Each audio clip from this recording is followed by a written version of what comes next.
අද විශේෂ දවසක් මට වගේම උතුරුමැද පළාතේ මගේ සියලුම කාර්ය මණ්ඩලයටත් ඒ වගේම උතුරුමැද පළාතේ අපිත් එක්ක ගනුදෙනු කරන සියලුම ගනුදෙනුකරුවන්ටත් ඒකට විශේෂ හේතුව STB බැංකුව සංවිධානය කරන ලබන එවෝඩ් සෙරමනිය 2025 බෙස්ට් පර්ෆෝමන්ස් රීජන් බවට අපට පත්වීමට හැකියාව ලැබුණා. මේ කටයුත්ත සාමූහික ජයග්‍රහණයක්. විශේෂයෙන්ම සඳහන් කරන්න ඕනේ මගේ පළාතේ සියලුම කාර්ය මණ්ඩලයේ සාකා කළමනාකරුවන් ඒ වගේම අනිත් සියලුම කාර්ය මණ්ඩලය ඒ වගේම පළාත් කාර්යාලයේ සියලුම කාර්ය මණ්ඩලයට මෙම ජයග්‍රහණයේ සම්පූර්ණ අයිතිය හිමි වෙනවා. විශේෂයෙන් ඊට අමතරව අපිත් එක්ක ගනුදෙනු කරන අපේ විශ්වාසය තබලා අපිත් එක්ක කටයුතු කරන අපේ පළාතේ සියලුම ගනුදෙනුකරුවන්ට මම ප්‍රාදේශීය කළමනාකරු විදියට විශේෂ ස්තුතිපුත කරනවා. අපට පැවති අභියෝග ඒ අභියෝග ජයග්‍රහණයක් කරගෙන අපේ ඒ ශක්තිය අපේ විශ්වාසය අපි ඒකාකාරී විදියට කණ්ඩායමක් විදියට ඉදිරියට ගමනේ ප්‍රතිඵලයක් විදියට උතුරුමැද පළාතට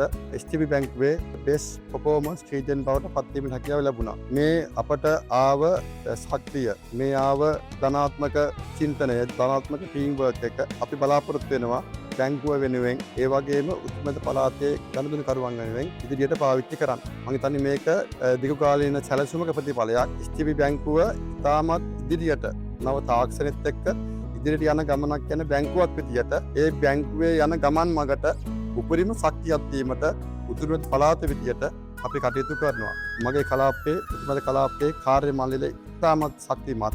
ඒ වගේම සමස්ත බැංකුවේ කාර්ය මණ්ඩලයත් ඉතාමත් ශක්තිමත්. අපට හැකියාව ලැබෙනවා ඉදිරියේදී අපේ රටේ අපේ ගනුදෙනුකාරක බෞතුන්ට සුවිශේෂී සේවාවක් කරන්න බැංකු සේවාව අතින් නවීන තාක්ෂණය ඇතුළු සියලුම බැංකු සේවා වලින් අපි ඉදිරියට අපේ කලාපයට පමණක් නොව සමස්ත බැංකුවට සහයෝගය ලබා දීමට සේවය කිරීමට බලාපොරොත්තු වෙනවා.